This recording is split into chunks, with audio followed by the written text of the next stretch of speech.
Hi, Tracy. Thank you for coming to meet with me for a second Why You Do It podcast. I'm excited, a little scared. I don't know what your questions are going to be. No questions, just open conversation. Okay. Why don't you tell people a little bit about you? I am a television journalist. I was a television journalist for 40 plus years, started in radio. The last 30 years have been at NBC 10 in Philadelphia.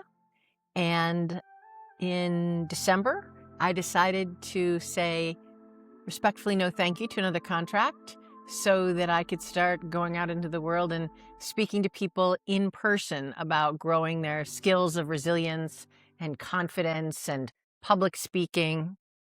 That's something you've always done, right? We've known each other for a long Yeah, time, right? yeah. I've done that for a very long time, and I just decided that I wanted to make that my full-time work. I love that. If I could ask, where did that come from? We could go down the road of the giving and the passion to do that. Where does that come from? Even when I was in television, I've always wanted to serve people, and I've always believed that information serves people. And I used to say, I want to give people the best information. I work for you. I work for Right. you as the viewer.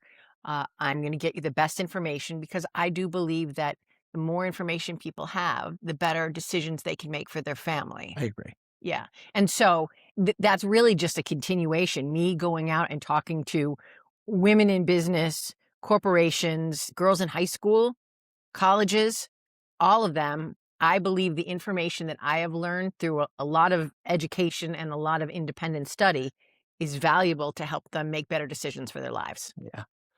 You said your willingness and your want to serve. Mm. Where does that come from? Let's go back. Okay. Well, I feel unbelievably blessed. Like, I should not be here. I have had so many blessings in my life that I just want to serve and I want to give. I don't love the whole saying of giving back because that implies that you already got something, right? And certainly I did. I mean, I'm living a life that's beyond my wildest dreams. But I would hope that my heart is still of a giving nature if I had very little. And honestly, for all the people that I have interviewed over the 40 plus years, the most grateful people are those who had the very least. Yeah. And honestly, many of those were the happiest as well. So I just want to give to other people. It's a gift to me. You know that because you give to so many people. You said 40 years of doing that. Yeah. How did that get started? Like, where does that come from? So Put yourself back 40 years ago. By Yeah. the way, you're 45. So how does that happen? Correct. But we'll I get back started to when I that. was 5. Um, So it's a great story. And I say this for all young people who are sick of the question, do you know where you want to go to college? Do you know what you want to be? Do you know what, and that's a lot of pressure. That is a lot of pressure. And they're getting it from their parents and from their parents' friends and everyone. So I had no idea when I went to college what I wanted to do. Well, I had a challenging upbringing. So both of my parents had substance abuse issues, and my mother had mental illness. And so our world was very chaotic and very loud. Well, my brother and I used to sort of escape the loudness and find comfort in listening to the stereo in his room. And we used to challenge each other. That was when, Billboard 100 was really big and right. a new song would come on and we would bet each other, how fast is that going to move up the charts? And can you learn the lyrics to this song? Which I say that to young people now and they go, you could just look it up on the, right, I know. But then you couldn't. Exactly. So I went to college having absolutely no idea what I wanted to do or what I wanted to study really. And there was a meeting for anyone who wanted to get involved in the radio station. And I said, if I know anything, I know music. And so for a freshman, you had to connect up with a senior. This senior that I remember to this day, Len Hool, nicest man on the planet, said, sure, you can be my partner. And it was an early morning shift. And I learned how to spin records and speak into the microphone and run the board. And the DJ part came pretty easy to me just because I knew the music. And then somebody said, at the FM station on campus, they do news. So here I am going down into the basement of this big old brick building and it smelled like a basement. And I go walking into this room and there's this really loud noise coming out of it, like a teletype machine. Oh.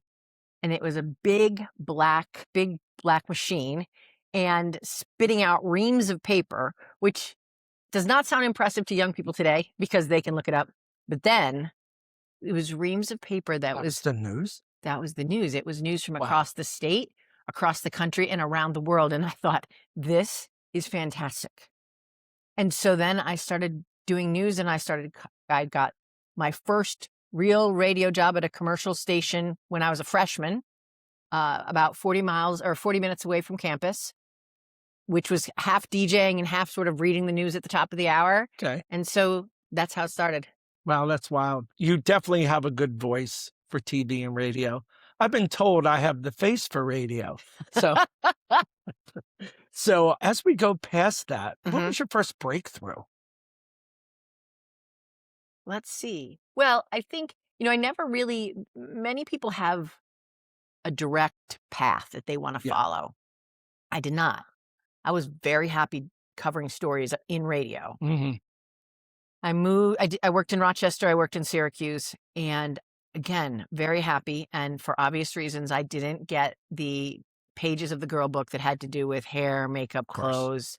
I was just making Hamburger Helper when I was 9. Mhm. So when somebody said, "Would you like to go into TV?" That was not at all something that was on my radar, but they said there's an opening. And so I would say that was the first break is, there was a weekend anchor job, 3 days a week reporting at a station in Syracuse. Yeah. Nice. What Yeah. brought you to Philadelphia? Again, in our business, people move up by Yeah. moving up in market size, so city size. Mhm. But for me, the service, me going out as a journalist and gathering all the information and talking to one person, because really that's how most of us consume news, right? I'm talking to one person. I'm not talking to however many people are watching. Masses. Right. So if you think of it like that, it doesn't matter to me how many people I'm talking to. So I was really quite happy in Syracuse. I had some family members who lived there, but the station was sold and there was uncertainty about the future. And so I started sending out my tapes.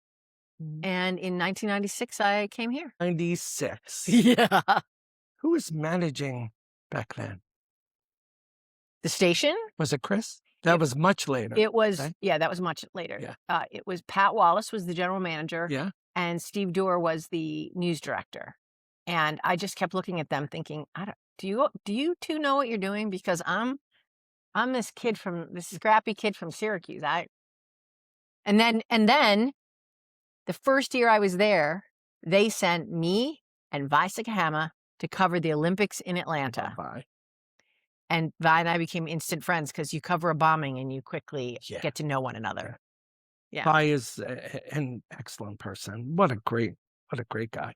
Hi, Quality individual. Love him so Absolutely. much. Yes. How did you know it was your time? You've always done it. You've always had these speaking engagements and always poured into so many people. And you're so much reverent in what you've done. Oh. We can talk about that too. But when did you know that I think now's the time to break off? I feel like right now people are feeling pretty heavy and pretty stressed for a lot of different reasons. And I feel like I can have an impact now. And I could really help people now if I say, let me teach you how to take a breath. Let me teach you how to increase your capacity for dealing with stress. Because look, the stress of the world, the stress of there's no gas in my car, and then I go to the gas station, I see gas prices, all the stresses of your everyday life, they're not going away. But what you do have control, and we don't have any control over them, right? Right. But what Control we do, the controllables. and the that's control it. and the controllables are how we respond. Mhm. And so that is increasing your capacity to deal with the stress, Yeah. and not usually use a rubber band, not letting the rubber band get so stressed, pulled out when something unexpected happens. analogy. Right? You just take a breath and say, "Well, that's pretty funny." With what you're doing now, has it been 6 months yet? Little less. A little less. Yeah. Yeah. Tell me about how that's going. Huge learning curve, which I love. Tell us about the learning curve. Yes. Well, First of all, I talk to a lot of people about growing their confidence. Mhm. And it's fascinating to me that it could be girls in high school or it could be female attorneys. Both groups equally want to talk about confidence, to which I say to the attorneys, you are lawyers. Nope, we still want to grow our confidence. Well, confidence requires doing new things, Mhm. putting yourself in the uncomfortable position. Um, and it's a practice thing, right? It's like Right. going to the gym. Yes. I can't just give you biceps. You're gonna have, Right. you have to work at Build up them. that habit. That's right. Yeah. Right. So it's taking chances. And I used to have a leadership coach. She would say, it's temporary incompetence, and you have to get comfortable with that. It's just temporary, right? But by the time you've been doing what you do a long time, I've been doing what I do a long time. By the time we do that, we're not used to that place Right. of the temporary incompetence, right? The college students are, the high school students are, because they're constantly learning Mhm. and being exposed to new things. Once we're in our lives, we're right. So it's a matter of Getting comfortable being being uncomfortable. uncomfortable. That's exactly right. Yeah. And being okay, like, I'm going to take a shot. And guess what? It doesn't need to be perfect. Perfect is just the enemy. Perfect is the enemy for confidence, for sure. I'm going to give it my best shot. People worry about failing. And I believe in a world that we're in, think about it as winning or learning. And winning could come in so many different forms, but learning, I believe we're all life students. Think you believe in that I as do. well? I do. Yeah. So Yeah, it is learning. And you know what? Failure, I wish the word didn't exist because Agreed. we attach so much emotion to it. Yeah. And really, it's just feedback. It's just that the puzzle piece that you picked at that moment didn't fit. That's all. Yeah. Take it out and grab another puzzle piece. It's not the end of the world. Maxwell said people fail and they say you need to fail to learn. But he said when you fail, figure out what failed, retool, and then Correct. jump back in again. Correct. So yeah, that's Right. pretty cool. It's information, right? It is. You just have to recognize the information and It say, is. okay, why didn't this piece work? Oh, now I know that I'm going to pick a round piece and not a square piece, right? So what's next for Tracy Davidson? Well, my head is spinning. I've been doing a lot of speaking, and I'm working on a podcast. Oh, I'm working on a book. And again, it's just all with the intent to give people it's a continuation of what I was doing on NBC 10. I love that. Giving people information. I just get to do it in person. So I Yeah. get to see your face as I'm telling you stories, right? Correct. So how can everyone find Tracy? Tracy, how can they find you? TracyDavidson.com. There we go. It's Yeah. that easy. It is so easy. You can follow me on Instagram. You can follow me on Facebook. You can follow me on LinkedIn. But go to my website, and I've been putting out a monthly newsletter that talks about all the podcasts that I'm on, Yeah. talks about the books that I'm reading, talks about the places that I'm speaking, gives a nugget of information on, failure is just feedback, or do something new today, or maybe it's a craft. I do crafts to keep myself sane. So I like that. yeah. Especially during this time. Follow Tracy Davidson, an amazing person I've known for a long time. You will get value. Follow her. We'll make sure everything is tagged. And thank you, Tracy, for joining us. Oh my Thank gosh, you so thank much. you. Thank you. I love Thank being you. with you. I love that we've been friends for so long. Thank you very much. And we'll see you soon.